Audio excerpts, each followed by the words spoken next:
The pistol, a part of Mercy's kit that is forgotten by most unless you're fishing for clips for your Mercy montage. But what if we redefined how to play Battle Mercy? Hi everyone, I'm PirateWalnut and here's how to become an AP Battle Mercy in Stadium. Before I get into the build, I would like to mention that I've started streaming on Twitch on Mondays, Saturdays, and Sundays at 5 PM PST, so if you want to see more Overwatch content from me, then make sure to check me out here as this build was made on stream. Now let's get into the build, starting with the powers. This build revolves around Wambulance, Tether Tourniquet, and Battle Medic, with your final power being flexible to whatever matchup you are in. The biggest reason why we want to build into AP with Wambulance is because many may feel like the one beam will not be enough to keep your whole team up while you use your stacks pistoling, since Tether Tourniquet only changes targets once the target is fully healed, which is where Wambulance comes in. Wambulance allows you to burst heal people outside of your beam through using your Guardian Angel, which allows you to help multiple people all while continuing to pistol. And coupled with certain AP items, you can make this build super efficient at healing all while dealing damage for free, especially since the damage items you buy for this build mirror the damage you would get from building fully into weapon. Now with that out of the way, let's talk about our game plan. For round 1, we choose Wambulance. Picking Tether Tourniquet round 1 could work, but can be a bit inconsistent, especially if you're going against someone like D.Va or anyone with shields, or you may get more value through playing for your team, especially if there is a DPS you could pocket. So building Wambulance allows you to confirm more money, and it also allows your build to be flexible if you need to go a more supportive build. For items, we take Compensator, Weapon Grease, and Power Playbook to focus completely on making money. You can opt for Armored Vest instead of Weapon Grease if you need more survivability, especially against dive heroes, but in my opinion, I like going max into weapon and ability power since good positioning will just keep you alive. The most consistent way to GA for most heals is through horizontal slingshots, which will be most of your GAs. While vertical movement does help scale Wambulance, unless you're in Valk, it's hard to consistently get value since you'll naturally start descending, making you lose distance. Not to mention, staying in the air for prolonged time makes you very easy to track for the enemy and hit scans, so I usually prioritize horizontal movement since it gives me more agency on my positioning, and only really super jump if it puts me in a better position. In Valk, I break this rule since moving diagonally does provide more healing since you travel more distance, but at the end of the day, do the movement that will keep you alive. For round 1, look to play safely through using bunny hops to get quick GAs, and slingshotting towards cover in between GAs to get lots of healing while still playing safe. Basically, just play regular Mercy to make as much money as possible, as we want to aim for 11k at the end of round 1. For round 2, we always rush for Angelic Acrobatics. This gives you a good amount of AP and allows you to slingshot on every GA, giving you the largest amount of Wambulance healing. This item is also super efficient since you don't need to build as much cooldown reduction for GA and can instead build into raw stats to make you stronger. If you need to sell items, then sell Weapon Grease, then Compensator, then Power Playbook as needed. Even if you have to sell Power Playbook for this item, you'll still heal more since you'll be activating Wambulance much more frequently. If you can't buy this item, then look to build weapon items like Advanced Nanobiotics and Aftermarket Firing Pin to help you come back from a bad round 1. For round 2, look to slingshot for most GAs in order to create enough distance between you and your allies to maximize your healing. Focus on healing and farming assists for money, as you still need a lot of money going into the next round. You can look to rely on Wambulance healing to aggressively damage boost if your team is not taking a lot of damage, but don't be afraid to heal bot since Mercy still makes a buttload of money from healing. The biggest thing that will hinder you is dying, so try to stay alive since, unlike rich people, we can't make money when we're dead. For round 3, we pick up Tether Tourniquet. This is where we can start using our pistol, as we'll be able to use our beam while shooting. This power is super important since it allows us to farm eliminations, which will help us make more money. The way that Stadium money works is that you get money from healing, assists, and eliminations, so by optimizing our playstyle to get as much healing, eliminations, and assists, we can make even more money, which will help us hit our item spikes. Even if we aren't doing a lot of damage for now, or getting final blows, just a couple shots into an enemy before they die will give us money to help us stay on track and even ahead of the enemy. A general tip for Tether Tourniquet is always build your stacks before fights and rounds. While buying items, make sure to latch your beam onto someone so you can start with full stacks. While we aim to get max stacks before a fight, during a fight, we look to pistol when we have 5 to 6 stacks of Tourniquet, since this gives you enough stacks for one whole mag. Having more than 6 stacks is not necessarily bad, but having to reload makes you inactive, and that time reloading would be better spent using your staff. Your staff auto reloads your gun after about 2 seconds, so don't be afraid to swap the staff if you have to reload. I usually go for full stacks during a fight if I play into Valk, since I won't have to reload so I can continuously shoot. The biggest strength Tether Tourniquet has is its uptime, since you can essentially have a 50-50 split of staff and pistol, which can ultimately help you get more money and more Valks. However, if your team needs direct healing, then don't be afraid to just use your beam if your team is feeding, because keeping your team alive will make you more money. Another thing to note is that Tether Tourniquet does not have to be used strictly for damage purposes. Whenever you go for a res, make sure to pull out your pistol since the healing from the beam can help you stay alive during reses and give out healing when you're inactive. The healing may be small, but is still a good habit to get into. For items, we want to maximize our stats to make as much money as possible through getting more ability and weapon power through rare items like Nano Cola, Multi-Tool, and Custom Stock. I usually don't recommend long distance swings unless unless the map is large like Redwood Dam, or if your team is very split, but most of the time you would be better off getting custom stock since it gives so much stats for how cheap it is. You could buy Marketed Kitsune this round, but I find that you don't provide enough support with just Angelic Acrobatics and Marketed Kitsune, so going for rares and commons provides a much more stable round. Look to pistol whenever you can to get as much ult charge as possible and heal your way to a win. While you may not do as much damage right now, your damage will start to scale heavily once you have money, so focus on making as much as possible. For round 4, we want to get Marketed Kitsune as this will essentially double your healing and synergize as well with Tethered Tourniquet since the beam always prioritizes the lowest person, meaning your healing will always hit whoever needs it the most. This makes your healing super efficient and also helps cycle your beam to other teammates since the burst healing from Marketed Kitsune scales off of AP. By now, your healing should be good enough to start pistoling more, which will in turn make you more money. For round 5, we get our next power and we get Battle Medic, and this power helps you get out more bullets, especially since we won't building as much attack speed. There is also what seems to be a bug interaction with Battle Medic and Tourniquet, where the attack speed you gain from Battle Medic does affect your Tourniquet beam, so this is a small buff as well. For round 5, we look to buy 3-tap Tommy Gun. 3-tap Tommy Gun is our main damage item, and this item is super efficient since this item scales into the late game, as this item makes it so whenever you use an ability, any weapon damage you do in 3 seconds deals an additional 1% of the target's HP. This item does have an internal cooldown of 0.25 seconds on subsequent damage, but this only applies if you hit the same target, and sometimes can be circumvented at certain distances since Mercy's pistol is a projectile weapon. I'm using Zarya as the example here, who has 550 HP, and here this item alone makes you do an extra 5.5 extra damage, which equates to about 25% weapon power. This item does scale down with less health. For example, Tracer at 175 health only gives 1.75 extra damage, which equates to about 10% weapon power. But since everyone gains health natively as you gain more health through making money, this item also scales infinitely. This item is super important for AP Battle Mercy, so if you have the opportunity to get it this round, then do it since it'll up your damage by a lot. The best way of thinking your bullets is kind of like Junkrat. Just shoot them, and as long as you aim in the general direction of the enemy, you are bound to get value each fight. You may wonder why I'm not adding Marketed Kitsune to this equation, and the main reason is that most, if not all of your Marketed Kitsune procs will be going towards your staff healing. And frankly, that's what we want, since it'll keep your team healthy while you pistol, but you may see the damage go higher if you hit someone when you're out of tourniquet stacks. But for my calculations, I will omit Marketed Kitsune and look strictly at 3-tap Tommy Gun and other items boosting our damage. If you can't buy 3-tap Tommy Gun, then look to maximize the amount of AP or weapon sets you have through the items listed above, prioritizing Nano Cola or Talon modification, then grabbing other items based off the cash you have. At this point, you should be super strong, giving a bunch of burst healing while also being an annoying gnat in the back, pelting the enemies with your blaster. If people don't need healing because either the fight just started or you have a support ult active right now, you can opt for shorter GAs while pistoling in order to activate 3-tap Tommy Gun more frequently. Just make sure to monitor your positioning, as it can be easy to forget about playing safe while pistoling. Because of Battle Medic, look to pistol at around 4 to 5 stacks since this will time well with your reload. This may sound like a lot as you are pistoling while GAing while keeping everyone up every 5 seconds, but you'll really see this build take off with how much you'll be doing. This build needs constant uptime to make it work, so do not slack on the pistoling. For round 6, I try to prioritize getting Super Flexor first since it is pretty cheap and gives a stupid amount of stats through the stacks of AP you generate, and since Mercy's healing is tick based, it is very easy to keep all stacks active, making you gain 25 health, 25 AP, and 10 weapon power, which is a steal. As long as you are healing someone or hitting someone with your pistol, you should be able to keep your stacks, which makes this item super valuable. With your remaining slots, focus on maximizing AP through Nano Cola and custom stock for more healing, or maximizing weapon items like Talon modification module or advanced nanobiotics for more damage. On round 7, we get our final power, and I usually bounce between 3 options: Triage Unit, Supply Surge, and Serenity. Triage Unit gives you a lot of healing on Wambulance and is my usual pick since it flows easily into this build's playstyle. You can also opt for Supply Surge if your team comp has a lot of ability-based characters like Kiriko, Ashe, Zarya, Winston, or anyone that relies a lot on cooldown usage for their powers. You can also go Serenity if you feel you need more survivability, especially against dives, since this effect also procs on your tourniquet beam. 90% of the time I go Triage Unit since it's generally good with AP, but at the end of the day, choose what you think will work the best. For powers I would avoid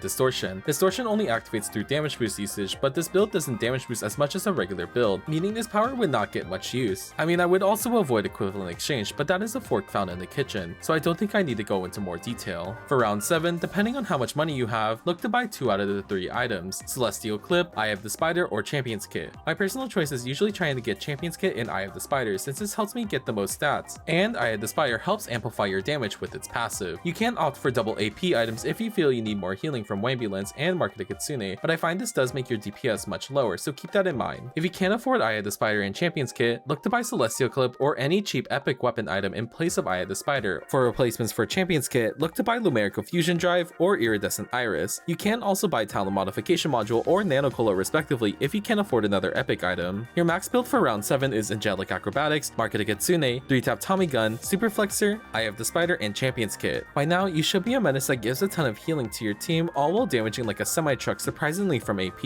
Always look to pistol whenever you have stacks, and ultimately farm Valk as quickly as possible so you can pistol some more, all while flying like a helicopter. And that's how you become an AP Battle Mercy. I had a lot of fun theory crafting this build, and I hope you enjoyed playing this build. This build is super difficult and does require a good grasp on Mercy to make it work, but I really think it tests the limits of Mercy, which tickles my brain very well. And before I get the comments, no, I don't think this is a meta build, but is an alternative way to play Mercy, and a very fun one, might I add. I think the one thing I like is how there are so many playstyles for Mercy now, and I feel that Mercy is still in a good place, and I'm excited to see how Stadium develops over the next couple of months. I can't wait for more people to find alternative ways to play Mercy and maybe even find something crazy and broken, but I guess we'll have to wait and see. Thank you so much for watching. What kind of build do you want me to look at next? What have you been running in Stadium? Let me know in the comments, and if you haven't already, like and subscribe to my channel as it helps me a lot. Thank you again, and until next time, bye bye!